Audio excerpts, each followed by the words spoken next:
US President Donald Trump has delayed the imposition of 25% tariffs on imports from Canada and Mexico for 30 days, following last-minute agreements on border issues with their leaders. This decision comes just hours before the tariffs were set to take effect, easing concerns for businesses across the US.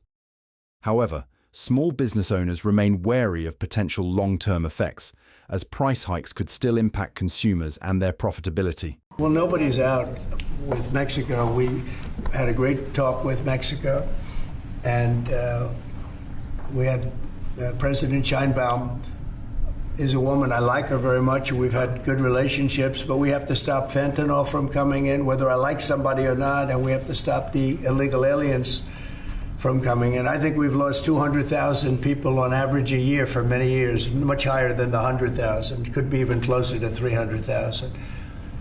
And they've agreed to put in 10,000 soldiers permanently, like forever, 10,000 soldiers at their side of the border and stop fentanyl and illegal aliens from coming into our country. They have a big incentive to do. Trump stated that the one-month delay will allow time for further negotiations.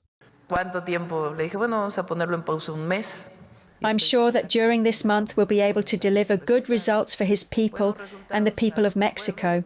I told him that we've been working together on migration and that we've had good results. We always work respecting and protecting human rights. We talked on our common interest in reducing fentanyl trafficking from Mexico to the United States. In addition to Mexico, President Trump has also delayed the imposition of tariffs on Canadian imports for 30 days, as confirmed by Canadian Prime Minister Justin Trudeau. The move eases immediate trade tensions, though details on what led to the decision remain unclear. Canada had warned of retaliatory measures, and the White House has yet to issue a formal statement regarding the next steps. Canada has the ingredients necessary to build a booming and secure partnership for the North American economy, and we stand at the ready to work together. Let's take a moment to talk about our shared border. Our border is already safe and secure, but there's always more work to do. Less than 1% of fentanyl, less than 1% of illegal crossings into the United States come from Canada. Despite the delay, small business owner Alicia Hale remains concerned about potential price hikes that could affect both consumers and her business model. I think that this is going to hurt across the board. You know, a lot of poor people think that Trump is the answer, but they're going to quickly come to realize that, you know, you voted for him thinking that the price of eggs are going to go down, and what we're going to see is an increase in everything, including stress. When the cost of goods are higher and people don't have the income to offset that, that means they're going to have to buy less. And that's already happening in this industry. So when consumers are buying less or consumers don't have money, that directly impacts our ability and our bottom line as well.